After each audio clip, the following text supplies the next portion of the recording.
और एक और बड़ी खबर की बात करते हैं, भरतपुर के वैर से आ रही। दरअसल भरतपुर सांसद रंजीता कोहली पर जानलेवा हमला हुआ है। उत्तरा वैर रोड पर देर रात अज्ञात बदमाशों ने हमला किया है। ग्रामीणों ने हलेना पुलिस को इस बात की सूचना दी है। तो सांसद रंजीता कोहली जिनके ऊपर हमला हुआ है, ये कहा जा रहा है भरतपुर से सांसद है रंजीता कोहली और इन पर जानलेवा हमला हुआ है। हंतरा वैर रोड का ये मामला बताया जा रहा है। आप देखिए हमले से जुड़ी हुई ये तस्वीरें। स्थानीय संवाददाता प्रेम सिंह सैनी इस वक्त फोन लाइन पर हमारे साथ मौजूद हैं। प्रेम सिंह सैनी साहब, क्या जानकारी मिल रही है वहां से? जी, मैं आपको बता दूं, ये रात की घटना है। हंतरावैर रोड पर धरसोनी गांव के पास रात्रि करीब 12 बजे के आसपास सांसद रंजीता कोहली वैर सीएससी का निरीक्षण करने आ रही थी। तभी गांव धरसोनी के पास अज्ञात बदमाशों ने उनकी गाड़ी पर पत्थर फेंककर गाड़ी का शीशा तोड़ दिया, जिससे सांसद को भी चोट लगी है।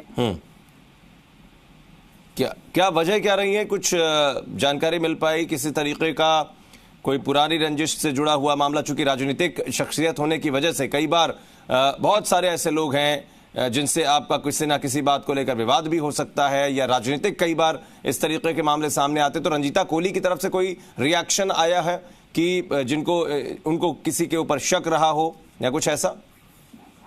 जी, अभी तक तो ऐसा कोई रिएक्शन नहीं आया। फिलहाल सांसद रंजीता कोहली का भरतपुर आरबीएम में उपचार जारी है। यह देर रात्रि की घटना थी। प्रेम, आपसे बात करेंगे, लेकिन हमारे साथ हलना सचो भी इस वक्त फोन लाइन पर हैं। सर, आपसे जानना चाहेंगे मामला दरअसल क्या है और अभी तक आप लोगों को जानकारी क्या लगी है इस पूरे मामले में? बदमाश जो थे, हमलावर जो थे, वो कौन थे? क्या कुछ इनपुट्स मिल पाए अभी तक?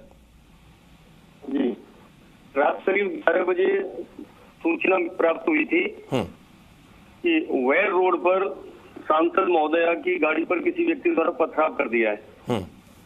तो मैं तत्काल मौके पर पहुंचा था जी। तो सांसद महोदया मुझे धरसोनी गांव में मिली। फिर वहां से उनके गनमैन को साथ लेके मैंने मौका देखा तो वो वैर रोड का था, सुनसान जगह थी। वो एक कोई स्कॉर्पियो गाड़ी थी व्हाइट कलर की, जिसका नंबर नहीं देख पाए, और वो गाड़ी वहाँ पहले से ही खड़ी थी रोड के किनारे।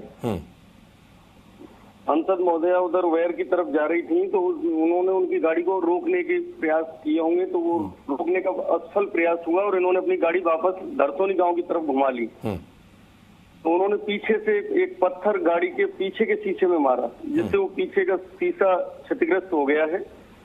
और फिर मैं सांसद महोदया को लेकर आरबीएम हॉस्पिटल गया था, उनका चेकअप कराया था, तो वो सही थी। चोट किसी के कोई कहीं लगी नहीं। और उनके सचिव थे, उनकी ओर से पेश प्राथमिक पर अभियोग पंजीकृत कर लिया गया है। अज्ञात बदमाशान और स्कॉर्पियो की तलाश जारी है।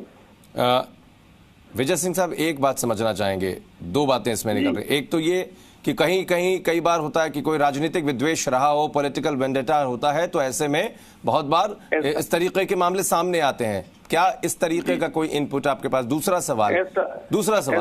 सवाल ये कि ये जो रोड है, कई बार हमने देखा देर रात रोड पे या इस तरीके के हाईवेज पे या स्टेट हाईवेज पे राहजनी के मामले होते हैं। कोई ना कोई बदमाश अपने साथियों के साथ मिलकर लोगों को लूटने की कोशिश में या इस तरीके की वारदात को अंजाम देते हैं। तो क्या जिस तरीके का पूरा हाल रहा है, या इस रास्ते पर मॉडस ऑपरेंडी क्या कहती है, क्या इस तरीके के मामले पहले यहाँ पर होते रहे हैं?